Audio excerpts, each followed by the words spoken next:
अब हम एनसीईआरटी की किताब से अध्याय 3 को शुरू करने जा रहे हैं। तो अध्याय 3 में है दो चर वाले रैखिक समीकरण युग्म। इसमें कुछ खास तो बताने लायक नहीं है, लेकिन दो चर का मतलब मैं आपको थोड़ा सा बताना चाहूँगा कि दो चर मतलब एक चर x और दूसरा चर y। इसके अलावा इसमें और कोई खास बात नहीं है। तो आपको बस इतना ही इसमें जानना है। डायरेक्ट अब हम सीधा प्रश्नावली के प्रश्नों पे चलते हैं। तो प्रश्नावली 3 का पहला प्रश्न है, अफ्ताब अपनी पुत्री से कहता है 7 वर्ष पूर्व मैं तुमसे 7 गुनी आयु का था, अब से 3 वर्ष बाद मैं तुमसे केवल 3 गुनी आयु का रह जाऊंगा। इस स्थिति को बीजगणितीय एवं ग्राफीय रूप में व्यक्त कीजिए। हमें क्या करना है, एक तो बीजगणित निकालना है। बीजगणित जब निकाल लेंगे उसको हमें ग्राफ में दर्शाना है। तो चलो इसको हल करते हैं। तो यहाँ पे दो लोगों का जिक्र हुआ है, एक आफ्ताब के बारे में और दूसरा उसकी पुत्री के बारे में। तो हम यहाँ पे मान लेते हैं, माना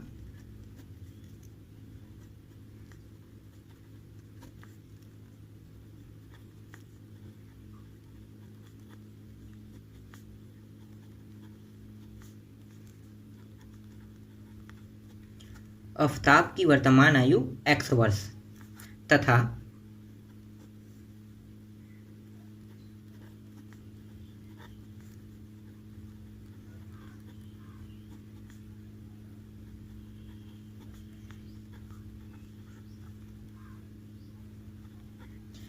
पुत्री की वर्तमान आयु y वर्ष है।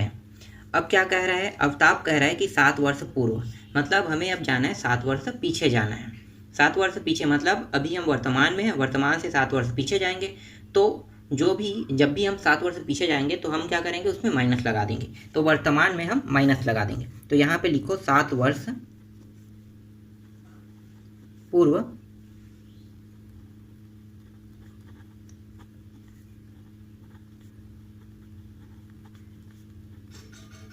7 वर्ष पूर्व आफ्ताब की आयु, तो वर्तमान आयु क्या है, x है। ठीक है, इसी में हम 7 वर्ष जब पीछे जाएंगे तो x माइनस 7 वर्ष हो जाएगा ये। इसी तरह से पुत्री का निकाल लेते हैं। तो 7 वर्ष पूर्व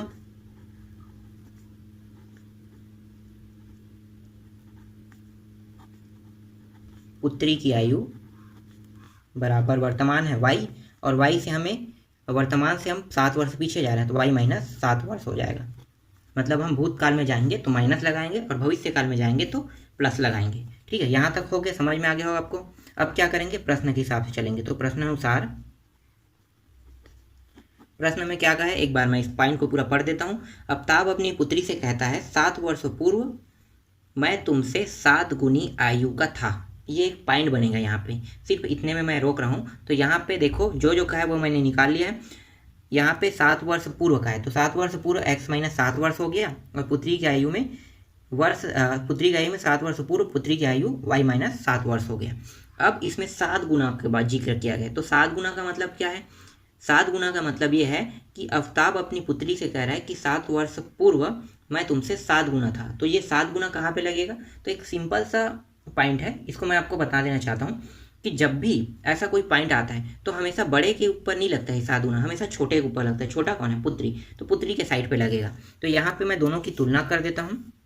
आफ्ताब है x माइनस 7 और पुत्री है y माइनस 7। अब 7 गुना कहाँ पे लगेगा, छोटा है। छोटा कौन है, पुत्री, तो ये पुत्री की है, तो पुत्री की आयु के साथ 7 गुना लग गया। अब बस आपको इसमें यहाँ पे हल बस करना है, तो हल कर देते हैं।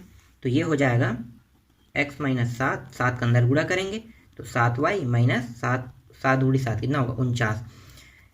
तो ये जो 7y है इसको इस पर पक्षांतर कर देंगे तो यहाँ पे 7y हो जाएगा, और ये हो जाएगा माइनस 49। इस 7 को उस पर ले जाएंगे तो ये प्लस 7 हो जाएगा। तो ये हो गया x माइनस 7y बराबर, यहाँ पे घट के हो जाएगा 42 प्राप्त हो जाएगा। इसको हम एक समीकरण नाम दे देते हैं। अब फिर दूसरा पॉइंट को हल करते हैं। तो दूसरे पॉइंट में कहा गया है कि 3 वर्ष बाद बोला है। आफ्ताब कह रहा है कि 3 वर्ष बाद, अपनी पुत्री को बोल रहा है कि 3 वर्ष बाद मैं तुमसे 3 गुना ही रह जाऊंगा। मतलब अब वो वृद्धि कर रहा है, बढ़ रही है उसकी पुत्री, तो उससे क्या होगा, 3 गुना ही बच जाएगा। तो 3 गुना हो जाएगा, तो कब होगा, 3 वर्ष बाद होगा। ठीक है, तो बाद का मतलब जिक्र हुआ है, तो बाद का मतलब प्लस में जाना है, हमें भविष्य में जाना है। तो यहाँ पे लिखो 3 वर्ष बाद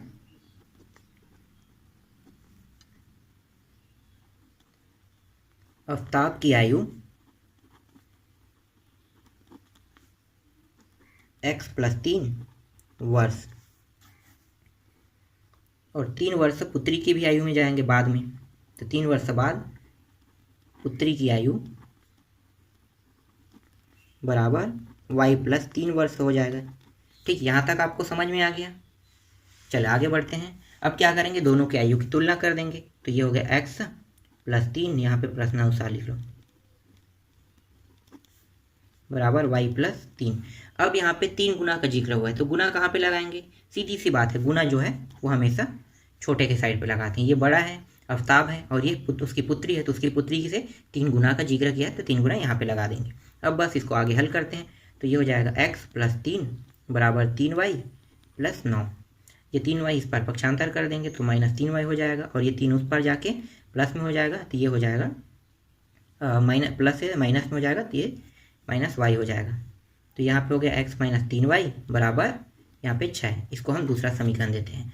अब हम क्या करेंगे, समीकरण 1 और 2 में x के और y के मान को कुछ मान के यहाँ पे एक स्केल निकाल लेंगे। ठीक है, जो मान को हमें ग्राफ में दर्शाना है, तो ग्राफ में दर्शाने के लिए हमें x और y के 2 मान चाहिए, तो हमें दोनों मानों को निकालना है। तो यहाँ पे मान लेते हैं समीकरण 1 में, तो समीकरण 1 में x बराबर 0 रखेंगे। यहाँ पे x और y के मान आप 1 के अलावा 2 रखना चाहते हो, 3 रखना चाहो, 4 रख सकते हो, ये आपके ऊपर है, क्योंकि ये माना वाला मान है ना। तो मानना में क्या कर सकते हैं, आप जो रखना चाहो वो रख सकते हो, लेकिन सिर्फ इसमें एक पॉइंट आपको ध्यान देना है कि कभी भी मान बटा में नहीं आना चाहिए। बस जो भी मान रखोगे मानोगे, अगर आगे हल करेंगे तो उसके जो अगला मान है वो कभी बटा में ना आए, बस इसका आपको ध्यान रखना है। चलो आगे अब इसको हल करते हैं। तो समीकरण 1 है x माइनस 7y बराबर माइनस 42। तो ये हो जाएगा, हमने इसके मान 0 रखा है, माइनस 7y बराबर माइनस 42। ये हो गया माइनस 7y बराबर माइनस 42, दोनों माइनस कट गए, यहाँ पे प्लस हो गया। अब यहाँ पे बचा है y, इसको 7 को उत्तर पक्षांतर तिर्या गुणा कर देंगे, तो ये 7 नीचे में आ जाएगा, तो ये कट के प्राप्त हो जाएगा हमें y बराबर 7 छक्के 42। तो देखो ये रूप में कभी ये प्राप्त नहीं होना चाहिए, हमेशा इस रूप में ही प्राप्त होना चाहिए मान। ठीक है, यही चीज़ मैं आपको समझा रहा था।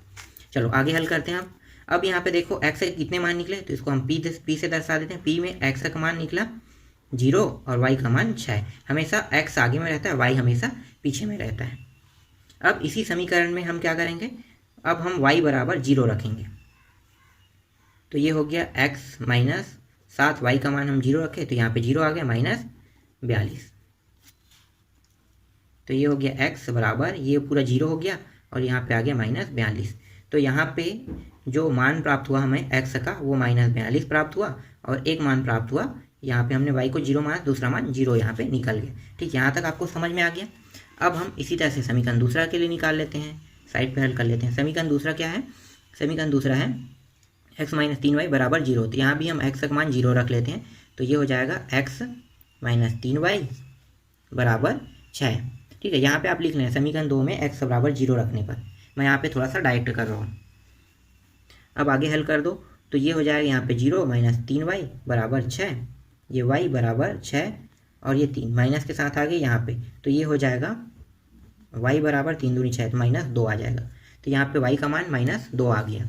यहाँ पे भी रख लेते हैं, तो p बराबर x का मान कितना है 0 है, और y का मान कितना निकला माइनस 2। फिर से समीकरण 2 में अब रखेंगे, समीकरण 2 में y बराबर 0 मान लेंगे। तो ये हो गया x माइनस 3y बराबर 6, x बराबर x माइनस 3 गुणी 0 बराबर 6। तो ये हो गया x बराबर 6 प्राप्त हो गया। तो यहाँ भी हमारे पास निकल गया x y का मान, तो यहाँ पे x का मान आया यहाँ पे 6 और y का मान 0 निकल गया। अब हम क्या करेंगे, इस मान को हम ग्राफ में दर्शाएंगे, इन सारे मानों को।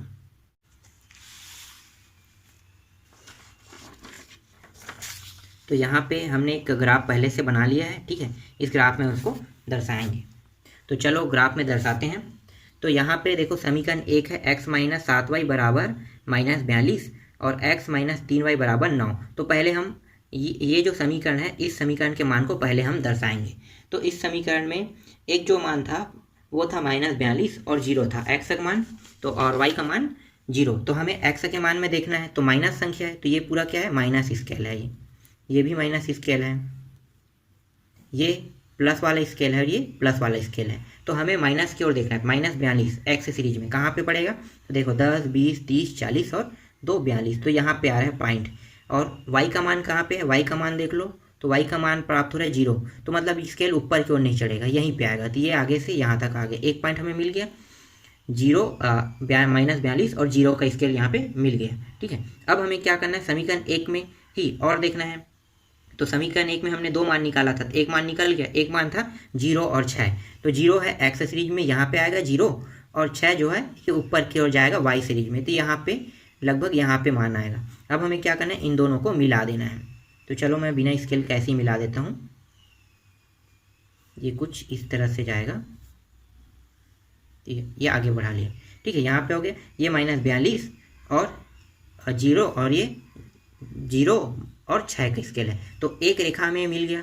अब हम दूसरे समीकरण के लिए निकालते हैं x - 3y = 9 के लिए, तो इसके भी 2 मान प्राप्त हुए, तो पहले मान के लिए निकाल लेते हैं। तो पहला मान है 0 - 2, तो 0 क्या है, आगे में है, मतलब यहाँ पे x स्केल का मान 0 रहेगा और y स्केल में -2 आना है, तो माइनस वाला सीरीज क्या है, ये वाला माइनस है, तो हमें क्या है यहाँ पे आना है, तो 2 पॉइंट यहाँ पे आएगा, तो ये -2 है, और एक पॉइंट है, एक मान हो गया। दूसरा मान है 6 और 0, तो 6 जो है आगे में है, मतलब ये x का मान है, तो x में 6 सीरीज देखो यहाँ तक जाएगा 6, और 0 क्या है y में देखो, तो y में ऊपर क्यों नहीं जाएगा, यहीं पे आएगा। ठीक है, इस बिंदु में, तो मतलब इस बिंदु से 6 सीरीज यहाँ पे आ गए, तो दोनों पॉइंट यहाँ पे मिल गया। अब क्या करेंगे, इस दोनों पॉइंट को मिलाते हुए एक रेखा खींच लेते हैं। तो ये रहा, हमने एक रेखा खींच ली है। ठीक है, यहाँ तक, चलो यहाँ तक रख लो, यहाँ पर आ गया। तो यहाँ पे अब इनके मानों को रख देते हैं। यहाँ पे आया -42 और 0, यहाँ पे है 0 और -2, यहाँ पे है 6 और 0, और एक मान है यहाँ पे है, ये है 0 और 6, ये हो गया 0 और 6। ठीक है, सभी मानों को देखो हमने यहाँ पे मिला दिया, तो यहाँ पे एक ग्राफ का निर्माण हो गया। अब जो रेखा जिस समीकरण से बिलोंग करता है उस रेखा पे उस समीकरण को रख देते हैं। तो ये जो पहले वाला है वो किस समीकरण से बिलोंग करता है, पहले समीकरण को, तो यहाँ पे लिख देते हैं। इस समीकरण का क्या है, x - 7y है बराबर -42। दूसरा जो समीकरण है ये वाला, ये बिलोंग करता है x - 3y = 9। ठीक है, तो दोनों समीकरणों को उनके जो रेखा निर्माण हुआ उसमें हमने यहाँ पे रख दिया। बस आपको क्या करना है, बस इतना ही आपको बनाना है। तो यहाँ पे एक पूरा ग्राफ का निर्माण हो गया। अब हम आगे बढ़ते हैं अगले प्रश्न की ओर। तो हमारा अगला प्रश्न है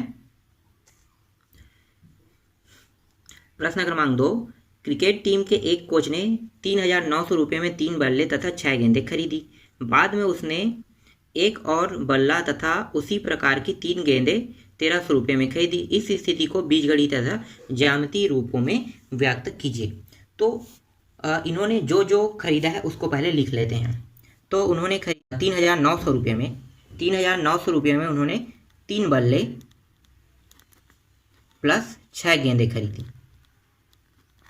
ठीक है, इस तरह से आपको लिखना है। उसके बाद 1,300 रुपयों में उन्होंने 1 बल्ले प्लस 3 गेंदें खरीदी।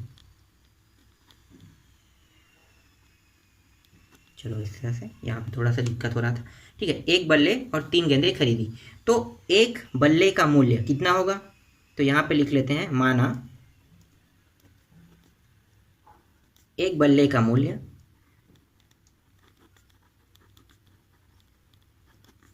बराबर x रुपया। ठीक है, x रुपीज है। और एक गेंद का मूल्य बराबर y रुपीज। ठीक है, हमने इसको इसमें 1 बल्ले का मूल्य हमने x रुपया मान लिया और 1 गेंद का मूल्य y रुपया मान लेते हैं। अब क्या करेंगे, ये जो मान है यहाँ पे हम जहाँ पे बल्ला रहेगा वहाँ पे x रखेंगे, जहाँ पे गेंद रहेगा वहाँ पे y रखेंगे। तो इसमें अब रखते जाते हैं। तो ये हो गया 3,900 रुपये बराबर 3 बल्ले के स्थान पे क्या रखेंगे, x रखेंगे, प्लस गेंद के स्थान पे रखेंगे y रखेंगे। तो ये रहा, एक समीकरण बन गया। इसी तरह से 1,300 में भी करना है हमें। 1,300 में एक बल्ले लिखा है तो 1 और बल्ले के स्थान पे x और यहाँ पे 3 गेंद के स्थान पे y रखेंगे। यहाँ पे दूसरा समीकरण हो गया। अब जैसे हमने पहला प्रश्न को हल किया वैसे ही अब इसको भी हल करेंगे। तो यहाँ पे समीकरण 1 में x बराबर क्या मानेंगे, अगर आप मानना चाहते हो जीरो तो जीरो मान सकते हो, लेकिन यहाँ पे जो मान है वो बहुत बड़ा है, तो हम उतना बड़ा स्केल नहीं बना सकते। हमें स्केल को जितना छोटा हो सके उतना छोटा बनाना है। तो हमें एक्स का मान ऐसा मानना है कि स्केल हमारे हिसाब से बहुत छोटा बने। तो मैं यहाँ पे मान लेता हूँ 300 एक्स का मान। आप जो भी मानना चाहो मान सकते हो, आप 600 मानना चाहो 600 मान लो, 900 मानना चाहे 900 मान सकते हो, या आप 1200 मानना चाहो 1200, जो भी मानना चाहते हो मान सकते हो इसको, क्योंकि हमें स्केल को छोटा बनाना है इसलिए। ठीक है, तो मैं यहाँ पे एक्स का मान मान लेता हूँ 300। तो अब इस मान में हम रख देते हैं 3900 रुपया बराबर 3 गुणित 300 प्लस 6y। ये हो गया 3900 बराबर, ये हो गया 3900 प्लस 6y। ये जो 900 है इसको इस पर पक्षांतर कर देंगे, तो ये क्या होगा, प्लस में था तो माइनस में हो जाएगा, यहाँ पे बचेगा 6y। घटा दो इसको, तो ये घट के प्राप्त हो गया 3000 बराबर 6y। तो ये 3000 बटा 6 बराबर y। तो 6 पंचे 30, 6 शून्यम 6 शून्यम, तो y का मान प्राप्त हो गया 500। तो यहाँ पे x और y का मान प्राप्त हो गया। x का मान हमने 300 माना और y का मान 500। तो ये रहा, एक स्केल बनने के लिए तैयार हो गया जी। इसी तरह से समीकरण 1 में, यहाँ पे मैं समीकरण 1 को और है बचा इसको यहाँ पे लिख दिया। समीकरण 1 में इस बार y बराबर हम यहाँ भी 300 ही मान लेते हैं। चलो 300 मान लिए, तो ये समीकरण 1 क्या है, 3900 बराबर 3x प्लस 6। y का मान कितना रखेंगे, 300 रखेंगे, ये हो गया 300। तो ये हो गया 3900 बराबर 3x प्लस 6 तिया 1800। ये जो 1800 इसको इस पर पक्षांतर कर देंगे, तो ये हो जाएगा माइनस 1800 हो जाएगा, और यहाँ पे बचेगा 3x। घटा दो इसको, तो घटाएंगे तो ये प्राप्त होगा 2100 बराबर 3x। x का मान यहाँ पे प्राप्त हो जाएगा 2100 बटे 3, यहाँ पे आ जाएगा नीचे में, तो ये प्राप्त हो गया 3 7 21, तो ये हो गया 700। तो x का मान प्राप्त हो गया 700। तो p का मान x में क्या है 700 है, और y का मान हमने क्या माना था 300 माना था। तो ये रहा, दोनों मान यहाँ पे निकल गए समीकरण 1 और समीकरण 2 से। समीकरण 1 के दोनों मान निकल गए। अब हम क्या करेंगे, अब हम समीकरण 2 के लिए निकालेंगे। तो समीकरण 2 में x बराबर हम मान लेते हैं यहाँ पे 100 मान लेते हैं। चलो 100 मान लेते हैं। तो समीकरण 2 क्या है, 1300 है बराबर x का मान हमने 100 माना, तो यहाँ पे हम x का मान 100 रख देते हैं प्लस 3y। ये 100 इस पर पक्षांतर कर दो, तो ये हो जाएगा 1300 माइनस 100 बराबर 3y। तो ये आ गया 1200 बराबर 3y। 1200 बटा 3 हो जाएगा, और यहाँ पे y बस बचेगा। इसको भाग दे देते हैं, तो ये 3 चौक 12, तो यहाँ पे आ गया 400 आ गया, y का मान 400। तो यहाँ पे मान जो प्राप्त हो गया x का वो 400 प्राप्त हुआ, और x का मान प्राप्त हो गया 100 और y का मान प्राप्त हो गया 400। ठीक, यहाँ तक हो गया। इसी तरह से समीकरण दूसरा में दूसरा मान निकाल लेते हैं y के लिए। y बराबर यहाँ भी 100 मान लिए, तो ये हो गया 1300 बराबर x प्लस 3 गुणित 100 हो जाएगा। तो ये हो गया 1300 बराबर x प्लस 300। इस 300 को इस पर पक्षांतर कर देंगे, तो ये आ जाएगा माइनस 300 हो जाएगा, और यहाँ पे बचेगा क्या x। तो यहाँ पे प्राप्त हो गया 1000, x का मान आ गया 1000। अब यहाँ पे लिख लेते हैं x और y के मान को। तो x का मान यहाँ पे 1000 प्राप्त हुआ, और y का मान है 100 हमने माना। अब इन मानों को रख कर हम एक ग्राफ का निर्माण करेंगे। तो चलो ग्राफ का निर्माण करते हैं। तो यहाँ पे मैंने पहले से यहाँ भी एक ग्राफ को बना के रखा है। ठीक है, यहाँ पे देख लो आप लोग, ये रहा। अब हमें क्या करना है, यहाँ पे सिर्फ उनके मानों को रखना है। तो रखते चलते हैं जो जो मान है उसको। तो सबसे पहले हम यहाँ पे रखेंगे समीकरण 1 के लिए मान रखेंगे। तो समीकरण 1 में पहला जो प्राप्त हुआ था हमें वो है 300 और 500।